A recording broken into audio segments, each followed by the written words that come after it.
So hello guys, जैसा कि आप सब लोग जानते हैं कि हमने अपनी टॉप 1000 एमसीक्यूज की सीरीज स्टार्ट की है फॉर यूपीएससी प्रीलिम्स 2021 के लिए। ठीक है गाइस, आज का जो हमारा लेक्चर है वो रहने वाला है पार्ट 9। ठीक है गाइस, आज के जो दो सब्जेक्ट्स रहने वाले हैं हमारे वो हैं इंडियन पॉलिटी एंड ज्योग्राफी।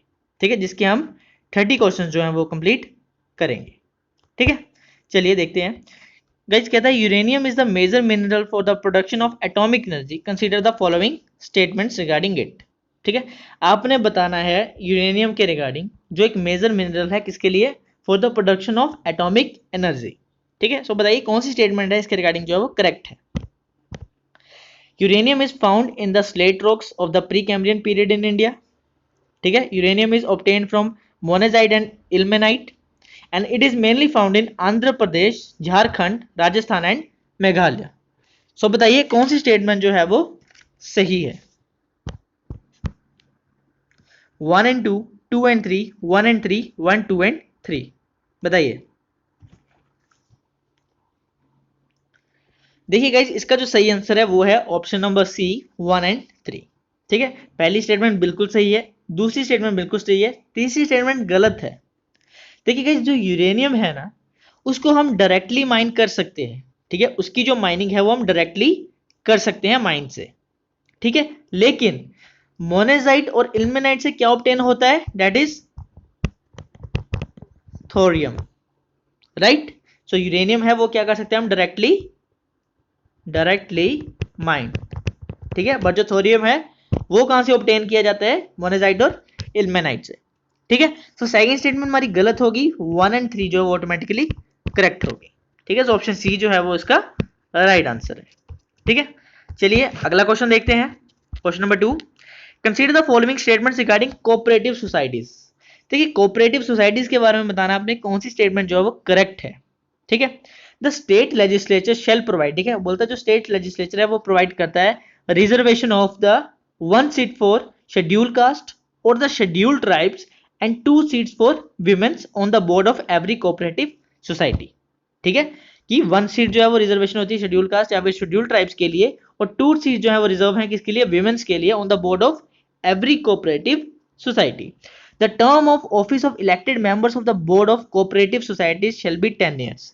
सो आपने बताना है कि कौन सी स्टेटमेंट जो है वो करेक्ट है। 1 only, 2 only, both 1 and 2, neither 1 nor 2 बताइए। देखिए गाइस, अगर आपने कोऑपरेटिव सोसाइटीज के बारे में पढ़ा है तो आपको पता होगा कि ये 10 ईयर्स नहीं है, ये कितनी है, 5 ईयर्स। ठीक है, कितनी है, 5 ईयर्स। तो सेकंड स्टेटमेंट हमारी गलत होगी, पहली स्टेटमेंट हमारी बिल्कुल सही है, तो इसका सही आंसर आ जाएगा option number A, that is 1 only. ठीक है, चलिए अगला देखते हैं। India is a consultative member of Antarctic treaty system. कहता है इंडिया जो है वो कंसल्टेटिव मेंबर है किसका, अंटार्कटिक ट्रेडी सिस्टम का। और कह रहे हैं कि जो दक्षिण गंगोत्री है और जो मैत्री है वो क्या है, इंडियन स्टेशन है कहां पे, अंटार्कटिका। जबकि जो भारतीय है वो कहां पे है, इंडियन स्टेशन जो है वो आर्कटिक में है। सो आपने बताना है कौन सी स्टेटमेंट जो है वो सही नहीं है। ठीक है, सही नहीं है, आप ये बताना आपने। देखिए गाइज, इसका जो सही आंसर है वो है ऑप्शन नंबर बी, मतलब कि सेकंड स्टेटमेंट जो है वो गलत है। ठीक है, नॉट करेक्ट पूछा है, मतलब सेकंड स्टेटमेंट गलत है। कैसे, चाहे दक्षिण गंगोत्री है, चाहे मैत्री है, या फिर चाहे भारती है। ठीक है, ये तीनों की तीनों कहाँ की हैं, कहाँ के स्टेशन है ये, अंटार्कटिक के। ठीक है, याद रखिएगा। सो सेकंड स्टेटमेंट जो है वो हमारी क्या हो जाएगी, गलत हो जाएगी। ठीक है, यहाँ पे हम देख भी लेते हैं। देखिए, India is expanding it's infrastructure development in Antarctica. Right, the newest based commission in 2015 is Bharti. India is rebuilding its station Maitri to make it bigger and last for at least 30 more years. And Dakshin Gangotri is the first Indian base established at Antarctica in 1984. So second statement हमारी क्या हो गई, मतलब ये तो यहाँ पे जो चीजें लिखी हैं इसकी एक्सप्लेनेशन है। ठीक है, तो वहां पे जो सेकंड स्टेटमेंट जो है वो वहां पे गलत हो जाएगी। ठीक है, चलिए डिपार्टमेंटली रिलेटेड स्टैंडिंग कमेटीज के बारे में बताना आपने कौन सी स्टेटमेंट जो है वो करेक्ट है। ठीक है, देखिए कहता है कि ये असिस्ट करती हैं parliament in examine the topic more effectively, पहली चीज। दूसरा बोलता है कि हर स्टैंडिंग कमेटी में 21 मेंबर्स जो होते हैं वो लोकसभा से होते हैं और 10 मेंबर्स जो होते हैं वो राज्यसभा से होते हैं। ठीक है, और लास्ट इसमें बोलता है डेट ये क्या है, टेम्पररी है इन नेचर। सो आपने बताना है कौन सी स्टेटमेंट जो वो करेक्ट है, 1 एंड 2, 2 एंड 3, 1 एंड 3, 1, 2 एंड 3। बताइए। देखिएगा इसका जो सही आंसर है वो है ऑप्शन नंबर ए 1 एंड 2। ठीक है, थर्ड स्टेटमेंट बिल्कुल गलत है क्योंकि ये टेम्पररी नहीं है, ये क्या होती हैं, परमानेंट होती हैं इन नेचर। ठीक है, ये चीज आप याद रखिएगा। चलिए अगला देखते हैं। ओके, कहता है if money bill is substantially amended by the Rajya Sabha, तो क्या चीज जो है वो फॉलो होगी। द लोकसभा में still proceed with the bill. ठीक है, जो लोकसभा है वो may still proceed with the bill and accepting or not accepting the recommendation of the Rajya Sabha. The Lok Sabha cannot consider the bill further. The Lok Sabha may send the bill to the Rajya Sabha for reconsideration and the president may call a joint sitting for passing the bill. So अपने बताना है कि कौन सी statement है वो follow होगी अगर जो मनी बिल है वो क्या किया जाए, अमेंड किया जाए बाय द राज्यसभा। बताइए ए बी सी डी। देखिए गाइज इसका जो सही आंसर वो रहने वाला है ऑप्शन नंबर ए। ठीक है, चाहे वो एक्सेप्ट करे ना करे, लोकसभा जो है वो क्या कर सकता है, बिल को आगे प्रोसीड कर सकता है।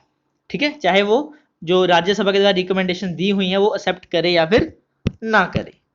ठीक है, तो ये आप चीज याद रखिएगा। चलिए अगला देखते हैं, क्वेश्चन नंबर 6 कहता है the office of whip in India is mention in the rules of house. जो ऑफिस है विप का इंडिया में वो मेंशन है किसमें, रूल्स ऑफ द हाउस में। And the members of the house are supposed to follow the directives given by the whip. जो directions दी जाती हैं बाय द विप, ठीक है, तो हाउस ऑफ मेंबर्स को क्या करनी पड़ती है, वो फॉलो करनी पड़ती है। आपने बताना है कौन सी स्टेटमेंट जो इसके रिगार्डिंग करेक्ट है। 1, 2, बोथ 1 एंड 2, नेदर 1 नॉर 2। बताइए। देखिए गाइस इसका जो सही आंसर है वो रहने वाला है option number B, that is 2 only. Second statement बिल्कुल सही है, पहली स्टेटमेंट गलत है। देखिए याद रखिएगा, ना ही तो कॉन्स्टिट्यूशन में, ठीक है, ना ही तो रूल्स ऑफ बुक्स में कहीं भी ऑफिस ऑफ विप का जिक्र नहीं किया गया कहीं भी। ठीक है, मतलब कि कहीं भी ऑफिस ऑफ विप नहीं दिया गया। तो ये कहां से आया, हम ये चीज देख लेते हैं, याद रखिएगा। The office of whip is mentioned neither in the constitution of India nor in the rules of the house and nor in a parliamentary statute. It is based on the conventions of parliamentary government. किसके ऊपर based है ये, conventions of the parliamentary government के base पे। ठीक है, सो पहली statement हमारी क्या होगी, गलत होगी। दूसरी स्टेटमेंट जो है वो हमारी सही है। ठीक है, चलिए इंटरक्रॉपिंग के बारे में बताना आपने, कौन सी स्टेटमेंट जो है वो सही है। ठीक है, क्या ये ग्रो की जाती है विदाउट रो अरेंजमेंट। ठीक है, 2 और मोर क्रॉप जो है वो ग्रो की जाती है simultaneously without row arrangement. There is no competition between main and intercrop.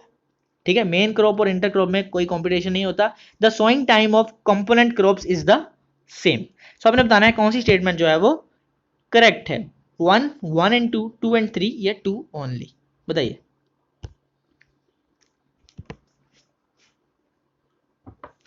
देखिए गाइस इसका जो सही आंसर है वो option number D. Second statement बिल्कुल सही है, पहली स्टेटमेंट गलत है, तीसरी स्टेटमेंट गलत है। ठीक है, देखिए sowing time of component crops is the same नहीं, मतलब सेम कई मामलों में सेम नहीं होता। कई मामलों में क्या होता है कि जो मेन क्रॉप है वो पहले कर दिया जाता है, मतलब पहले उसको बो दिया जाता है, उसके बाद जो है वो बाद में इंटरक्रॉप का काम होता है। ठीक है, और पहली स्टेटमेंट जो विदाउट रो अरेंजमेंट नहीं होती। ठीक है, ऐसा कुछ नहीं है, विद रो अरेंजमेंट आप कह सकते हो कि ये चीजें जो है वो की जाती हैं। चलिए यहाँ पे देख लेते हैं थोड़ा सा। ग्रोइंग 2 और more crops simultaneously with distinct row arrangement on the same field at the same time. ठीक है, ये चीज आप याद रखिएगा। तो पहली स्टेटमेंट तुम्हारी गलत होगी। ठीक है, तीसरी स्टेटमेंट जो सेकंड स्टेटमेंट है वो हमारी बिल्कुल सही है। ठीक है, तो ये चीज आप याद रखिएगा। और थर्ड स्टेटमेंट मैंने आपको बता दी कि जो मेन क्रॉप है वो कई बार पहले भी बो दी जाती है। ठीक है, तो चलिए ग्राम सभा के बारे में बताना है आपने, कौन सी स्टेटमेंट जो है वो सही है। It is a village assembly consisting of all registered voters and organised public meeting of only adultly male population. It is a group of people who are already designated in the state legislature and it is village assembly consisting of only elected members of panchayat. So बताइए कौन सी statement जो ग्राम सभा के regarding correct है। देखिए इसका जो सही आंसर है वो option number A, that it is a village assembly consisting of all registered voters. ठीक है, चलिए अगला क्वेश्चन देखते हैं। With reference to the dedicated freight corridor. Dedicated freight corridor के बारे में बताना आपने, कौन सी स्टेटमेंट जो है वो करेक्ट है। ठीक है, बोलता है जो ईस्टर्न डेडिकेटेड फ्राइट कॉरिडोर है वो कहां से कहां तक जाता है, वेस्ट बंगाल टू रेवाड़ी इन हरियाणा, ठीक है। Dedicated freight corridor are being developed under the aegis of Ministry of Railways, the majority of funding for the project is coming from the International Monetary Fund and United Nation Development Programme. So बताना है कौन सी statement जो है इसके regarding correct है, 1 and 2, 2 only, 2 and 3, 1, 2 and 3, बताइए। देखिएगा इसका जो सही आंसर है वो रहने वाला है ऑप्शन नंबर बी, ठीक है। पहली और तीसरी स्टेटमेंट गलत है। अब देखते हैं क्या क्या चीजें हैं इसमें। देखिए याद रखिएगा जो पहली ईस्टर्न डेडिकेटेड फ्राइट कॉरिडोर है वो कहां से कहां तक, वेस्ट बंगाल टू लुधियाना पंजाब तक जाएगी, ठीक है। तो इसलिए हमारी फर्स्ट स्टेटमेंट क्या होगी, हमारी गलत होगी। सेकंड स्टेटमेंट बिल्कुल सही है। थर्ड स्टेटमेंट क्यों गलत है, the majority of the funding for the project is coming in the form of loans from the world bank and Japan international cooperation agency, ठीक है। आईएमएफ और यूएनडीपी नहीं दे रहे हैं, कौन कौन कर रहा है, वर्ल्ड बैंक कर रहा है और जापान इंटरनेशनल कोऑपरेशन एजेंसी कर रही है। सो थर्ड स्टेटमेंट भी हमारी वहां क्या होगी, गलत होगी, ठीक है। सो 2 ओनली जो है वो उसका सही आंसर रहेगा, ठीक है। अब करेवा सॉइल्स के बारे में बताना है आपने, कौन सी स्टेटमेंट जो है वो सही है, ठीक है। ये ऐसी सॉइल है जो कहां होती है deposit, in the valley of Kashmir and in Bhadarwa valley of Jammu division, ठीक है। It is mainly devoted to the cultivation of saffron and it comprises unconsolidated gravel and mud and does not contain any organic content. So बताइए कौन सी statement जो इसके regarding correct है, 1 and 2, 1 and 3, 2 only, 3 only, बताइए। देखिएगा इसका answer रहने वाला है ऑप्शन नंबर ए, 1 and 2, ठीक है। पहली दो स्टेटमेंट बिल्कुल सही है, तीसरी स्टेटमेंट जो है वो हमारी क्या है, इनकरेक्ट है, ठीक है। तो यह चीज याद रखिएगा। चलिए अगला क्वेश्चन देखते हैं, question number 11, what is the difference between vote on account and interim budget. Interim budget और वोट ऑन अकाउंट में बताना आपने क्या डिफरेंस है। कहता है जो the provision of vote on account is used by a regular government while N interim budget is the provision used by a caretaker government, ठीक है। A vote on account only deals with the expenditure in government budget, while in interim budget includes both expenditure and receipts. So बताइए कौन सी statement correct है, 1, 2, both 1 and 2, neither 1 nor 2, बताइए।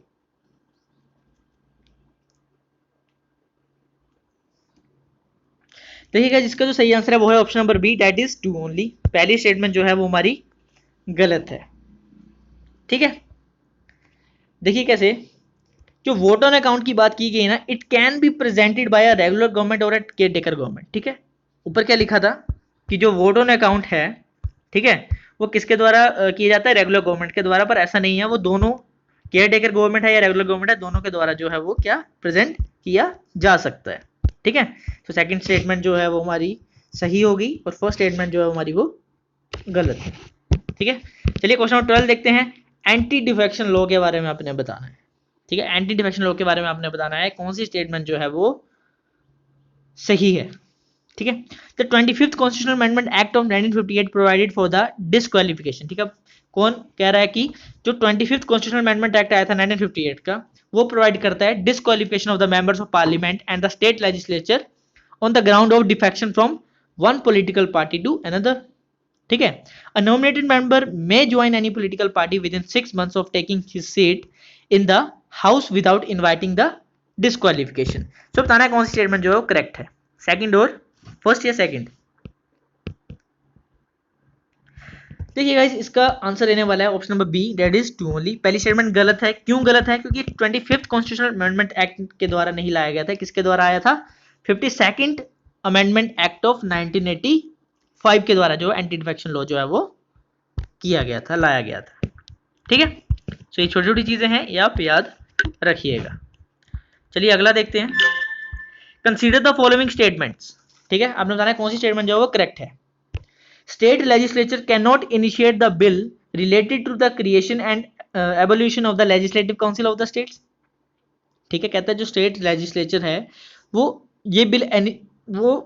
ये वाला bill initiate नहीं कर सकता जो किससे रिलेट है, creation and evolution of the legislative council of the state, and the constitution prescribe a time frame within which the state legislature should ratify or reject an amendment of the constitution submitted to them. So आपने बताना है कौन सी statement जो correct है, 1 only, 2 only, both 1 and 2, neither 1 nor 2, बताइए।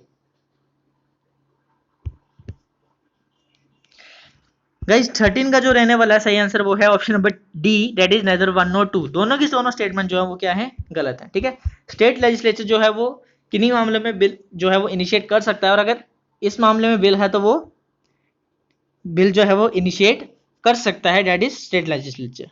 ठीक है, तो पहली स्टेटमेंट तुम्हारी गलत होगी।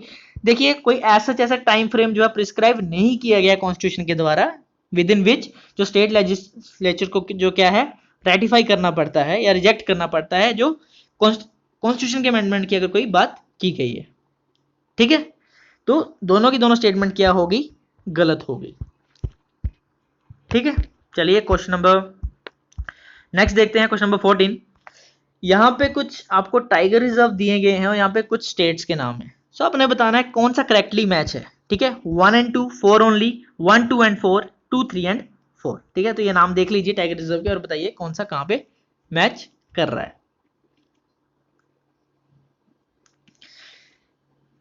देखिए गाइस इसका जो सही आंसर है वो है option number B, that is 4 only. सिर्फ जो लास्ट वाला है यही जो है मैच कर रहा है, बाकी तीनों के तीनों जो है वो मैच नहीं कर रहे हैं। तो अब देख लेते हैं कौन सा कहां पे है। ठीक है, देखिए पहला जो है वो है Pakke tiger reserve, also known as Pakhui tiger reserve, lies in the eastern Kameng district of Arunachal Pradesh. ठीक है, तो पहला तो कहां पे है, देख लेते हैं पहला जो है वो कहां पे है, अरुणाचल प्रदेश में। तो यहाँ पे वेस्ट बंगाल है, तो पहला तुम्हारा सन्नाटा हो गया, गलत हो गया। ठीक है, चलिए दूसरा देखते हैं। Nameri tiger reserve is located in the foot hills of the eastern Himalayas in the Sonitpur district of the state of Assam. ठीक है, तो दूसरा कहां पे है, असम में, तो दूसरा भी हमारा गलत हो गया। ठीक है, अब बचा लास्ट तीसरा। अंशी Dandeli tiger reserve is located in Karnataka. ठीक है, तो कहां पे है तीसरा वाला, कर्नाटका में, यहाँ पे तमिलनाडु है, तो तीसरा भी गलत हो गया। चौथा जो है हमारा सही है, जो कहां है, तेलंगाना में। ठीक है, चलिए क्वेश्चन नंबर 15 देखते हैं। पार्लियामेंट में delegate any of the executive function of the centre to state without the consent of the state. ठीक है, पार्लियामेंट जो है वो डेलीगेट कर सकती है कोई भी एग्जीक्यूटिव फंक्शन को, कहां से, सेंटर से, किसको, स्टेट को, without the consent of that state. ठीक है, पहली स्टेटमेंट तो ये है। दूसरी, president may entrust any of executive functions of the centre to the state with the consent of that state. ठीक है, सो बताइए कौन सी स्टेटमेंट जो है वो करेक्ट है। 1 only, 2 only, both 1 and 2, neither 1 और 2। देखिएगा इसका जो सही आंसर है वो रहने वाला है option number C, that is both 1 and 2। Right, चलिए अगला देखते हैं, question number 16। With reference to the parliamentary privileges, consider the following statement। ठीक है, parliamentary privileges के बारे में बताना आपने, कौन सी स्टेटमेंट जो है वो करेक्ट है। It also extended to those persons who are entitled to speak and take part in the proceedings of the House of a Parliament or any of its committee। ठीक है, देखिए आगे चल के हम पढ़ेंगे अटॉर्नी जनरल के बारे में, जब हम अपनी साथ ही साथ जो है वो पॉलिटी की क्लासेस भी हम कर रहे हैं। ठीक है, तो अभी काफी ज्यादा ये आगे आएगा अटॉर्नी जनरल के बारे में। ठीक है, तो ये जो है, जो ये बात की गई है ना कि उन पर्सन के लिए भी एक्सटेंड कर दिया गया है जो किस चीज के लिए एंटाइटल है, to speak and take parts in the proceeding of a house. ठीक है, सो अटॉर्नी जनरल वगैरह इनकी बात की गई है इसमें। ठीक है, दूसरी चीज है, it does not extend to the president who is an integral part of the parliament. So आपने बताना है कौन सी स्टेटमेंट जो है करेक्ट है। देखिए गाइस क्वेश्चन नंबर 16 का जो सही आंसर है वो है option number C, that is both 1 and 2। ठीक है, दोनों की दोनों स्टेटमेंट बिल्कुल सही है। ठीक है, चलिए अगला देखते हैं। With reference to the thorium, which of the following statement is not correct? India holds one of the largest reserves of thorium. The rate of decay of thorium is very slow. The radiation emitted during the decay of thorium has been found to be very dangerous to human beings, and it needs to be combined with a fissile material like plutonium to turn into nuclear fuel। तो आपने बताना है कौन सी statement जो है वो correct नहीं है थोरियम के रिगार्डिंग, बताइए। गाइस बहुत इजी आंसर है इसका, और वो है ऑप्शन नंबर सी। ठीक है, the radiation emitted during the decay of the thorium has been found to be very dangerous. ये डेंजरस नहीं होती। ठीक है, चीज आप याद रखिएगा। ठीक है, चलिए अगला देखते हैं। Consider the following statements. The Legislative Council of a state in India can be larger in size than half of the legislative assembly of that particular state। कहता है जो legislative council है स्टेट की, ठीक है, इंडिया में, वो larger बड़ी हो सकती है in size than half of legislative assembly of that particular state. ठीक है, the governor of state nominates the chairman of the legislative council of that particular state. So आपने बताना है कौन सी स्टेटमेंट जो है वो करेक्ट है। 1 only, 2 only, both 1 and 2, neither 1 not 2। बताइए गाइस, बहुत इजी सा क्वेश्चन है, अगर आपने पढ़ा है इसके बारे में तो बहुत इजी है। देखिए इसका जो सही आंसर रहने वाला है, that is option number D, neither 1 not 2। दोनों के दोनों स्टेटमेंट गलत हैं। देख लेते हैं क्यों। देखिए according to the article 171 of the Indian constitution, ठीक है, इंडियन कॉन्स्टिट्यूशन के आर्टिकल 171 के अकॉर्डिंग क्या है, the total number of members in legislative council of a state having such a council can not exceed 1/3 of the total number. ठीक है, क्या है, 1/3 ऑफ द टोटल नंबर से ज्यादा वो एक्सीड नहीं कर सकती। ये चीज अब याद रखिएगा, तो पहली स्टेटमेंट तुम्हारी क्या होगी, गलत होगी।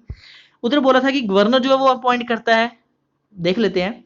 देखिए आर्टिकल 182 क्या प्रोवाइड कराता है, constitution mandate the legislative council of the state to choose 2 members from among themselves. ठीक है, गवर्नर नहीं करते अपॉइंट, कौन करता है, वो जो legislative council of the state जो है, ठीक है, उसके जो 2 मेंबर्स चूज करते हैं फ्रॉम अमंग देमसेल्व्स, ठीक है, as chairman and deputy chairman of the council. तो ये चीज आप याद रखिएगा, ठीक है।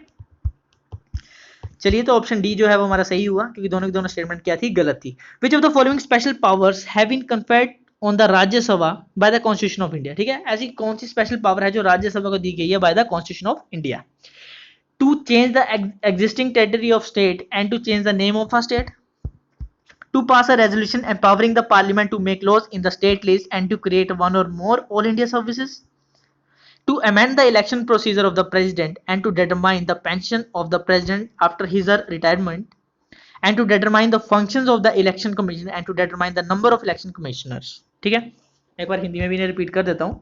कहता है कि किसी एग्जिस्टिंग जो टेरिटरी है, स्टेट की टेरिटरी है एग्जिस्टिंग, ठीक है, उसमें किसी तरह का चेंज करना, ठीक है, and the change of the name of the state, ठीक है, या फिर ऐसा रेजोल्यूशन पास करना जो एम्पावर करता है पार्लियामेंट को, कि जो पार्लियामेंट है वो लॉज बनाएगा, ठीक है, स्टेट लिस्ट के रिगार्डिंग, या क्रिएट करेगा वन और मोर ऑल इंडिया सर्विसेज, या इलेक्शन प्रोसीजर है उसको अमेंड करना of the president and to determine the pension of the president, उनकी रिटायरमेंट के बाद उनकी क्या पेंशन होगी वो पावर दी गई है इन्हें, या फिर कि इलेक्शन कमीशन के क्या फंक्शंस रहेंगे, ठीक है, या फिर इलेक्शन कमिश्नर्स जो है वो कितने रहेंगे, वो जो है इनको पावर दी गई। तो आपने बताना है कौन सी स्टेटमेंट जो है वो सही है, या कौन सी पावर जो है स्पेशल पावर है वो राज्यसभा को दी गई है। देखिए गाइस, इसका जो सही आंसर है वो रहने वाला है option number B, that is to pass a resolution. ठीक है, वो एक ऐसा रेजोल्यूशन पास कर सकते हैं जो पार्लियामेंट को एम्पावर करेगा कि वो स्टेट लिस्ट के मामले में लॉज बना सकती है या फिर क्रिएट कर सकती है वन और मोर इंडियन ऑल इंडिया सर्विसेज। ठीक है, सो ऑप्शन बी जो है इसका क्या हुआ, करेक्ट आंसर हुआ। ठीक है, सल्फर डाइऑक्साइड के बारे में आपने बताना है। ठीक है, with reference to the pollution by sulphur dioxide which of the following are correct. ठीक है, its largest source is the burning of fossil fuels. It also contributes to particulate matter pollution. It damages it damages foliage and decreases growth in plants, and it can contribute to acid rain. So आपने बताना है कौन सी statement जो correct है, 1 2 4 1 2 3 2 3 4 1 2 3 and 4। बताइए guys, इसका जो सही आंसर है वो है option number D, that is 1 2 3 and 4। चारों के चारों स्टेटमेंट जो है वो सही है। ठीक है, चलिए अगला देखते हैं। विच of the following is correct regarding pollination. ठीक है, पोलिनेशन आपने सुना होगा कि ऐसी टर्म है +1 +2 में भी, अगर जिसने जो मेडिकल वगैरह स्टूडेंट से रिलेटेड है, ठीक है, उन्होंने जो साइंस वगैरह से रिलेटेड है, शायद उसमें भी पोलिनेशन का जो कंसेप्ट था। ठीक है, सो बताइए पोलिनेशन के बारे में कौन सी स्टेटमेंट है वो जो सही है। ठीक है, pollination is transferred of a pollen grain from the stigma to anther. Pollination is transfer of a pollen grain from anther to the stigma. Pollination is the transfer of a pollen grain from the style of the stigma, and the pollination is transfer of a pollen grain from the style of to anther. So बताइए कौन सी statement जो है वो सही है, बताइए। तो गाइस, pollination क्या होता है, ट्रांसफर होता है pollen grain from the anther to the stigma। ठीक है, तो ऑप्शन बी जो है वो क्या हुआ, इसका सही आंसर हुआ। ठीक है, चलिए क्वेश्चन नंबर 22 देखते हैं। Population of which of the following fauna have suffer decline due to the canine distemper virus infection. ठीक है, कैनाइन डिस्टेम्पर वायरस इन्फेक्शन से बताना है आपने कि फौना की कौन सी ऐसी जो है पॉपुलेशन जो है वो सफर कर रही है या कम हो रही है इस वायरस की वजह से। बताइए, Asiatic lions, Malabar civets, Indian leopards, Bengal fox. बताइए क्वेश्चन नंबर 22। सॉरी गाइस, देखिए इसका सही आंसर है वो है option number A, Asiatic lions. ठीक है, चलिए अगला देखते हैं question number 23। Dampier Hodges line, ठीक है, वो बतानी है आपने कौन से ज्योग्राफिकल रीजन को जो है वो कट करती है। बताइए, the great Himalayas, Indian Sundarbans, western Ghats, Malabar coast. Malabar coast.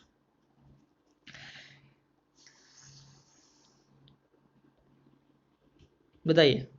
देखिए गाइस 23 का जो सही आंसर है वो है option number B, that is Indian Sundarbans. ठीक है, किसे डिमार्केट करती है ये?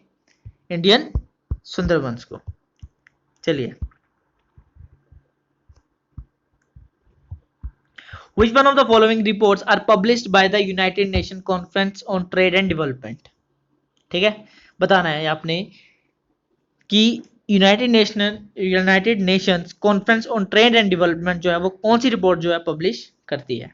Trade and development report, world investment report, the list developed countries report, commodities and development report.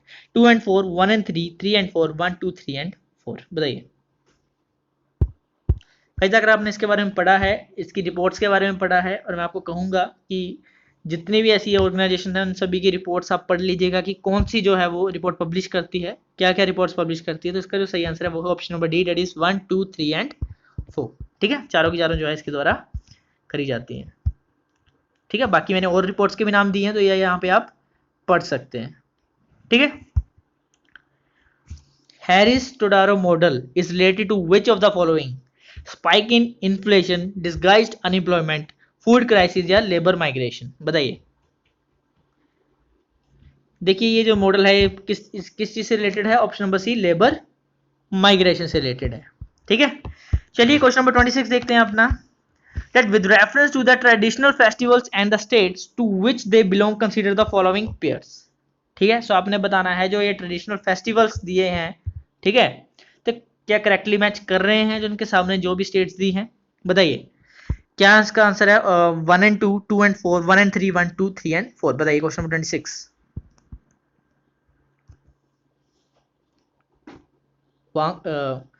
Wangala, चैप्चर, Solang,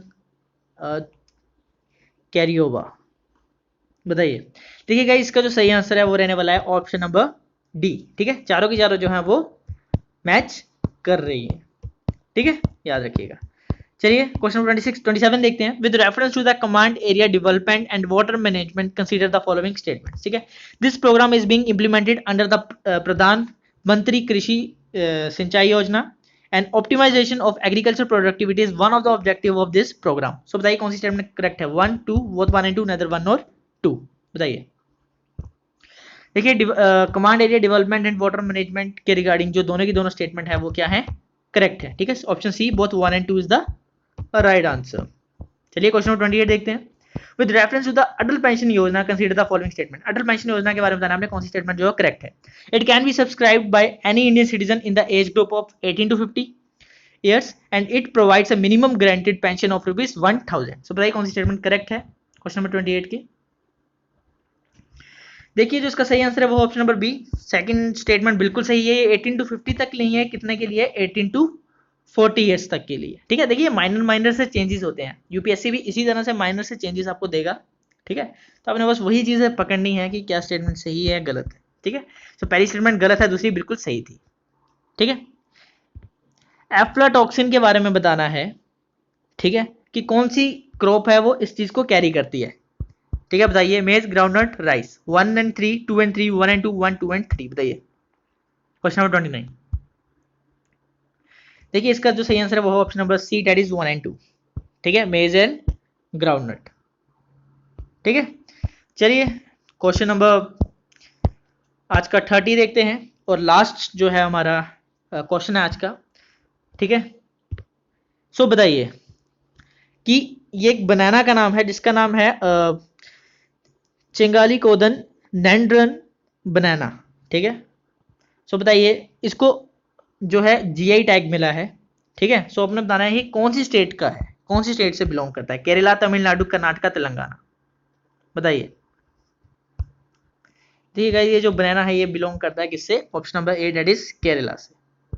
ठीक है, सो गाइस यही थे हमारे आज के 30 क्वेश्चन इंडियन पॉलिटी और ज्योग्राफी से रिलेटेड और हमारे कुछ करंट अफेयर से रिलेटेड। सो आई होप कि आपको ये जो जितने भी क्वेश्चन हैं आपको समझ आए होंगे, और मैं यही होप करूंगा कि कोई ना कोई क्वेश्चन जो है इन चीज़ों से रिलेटेड आपके एग्जाम में भी आए। ठीक है, ये सारे मेन क्वेश्चन थे। ठीक है, और यूपीएससी पॉइंट ऑफ व्यू से मेन क्वेश्चन थे। सो आई होप आपको समझ आए होंगे। ठीक है, सो वीडियो पसंद आई होगी तो लाइक करिएगा, नहीं आई है तो डिसलाइक करिएगा, कोई दिक्कत नहीं है। पर कमेंट सेक्शन में बता दीजिएगा कि क्या चीज़ है जो पसंद नहीं आई। ठीक है, और इसी तरह हम पढ़ाई करते रहिए, एफर्ट्स करते रहिए, जितने एफर्ट्स करेंगे, जितनी पढ़ाई करेंगे, देखिए जितनी पढ़ाई करने का मतलब ये नहीं है कि आप 12-12, 14-14 घंटे पढ़ाई करें। जितनी पढ़ाई करने का मतलब है कि इस तरह से पढ़ाई करें कि जो आप पढ़ रहे हैं वो बस आपके दिमाग में बैठ जाए, बस दैट्स इट। ठीक है, इस तरह से रिवीजन करिए कि आपके जो है वो माइंड में बैठ जाए।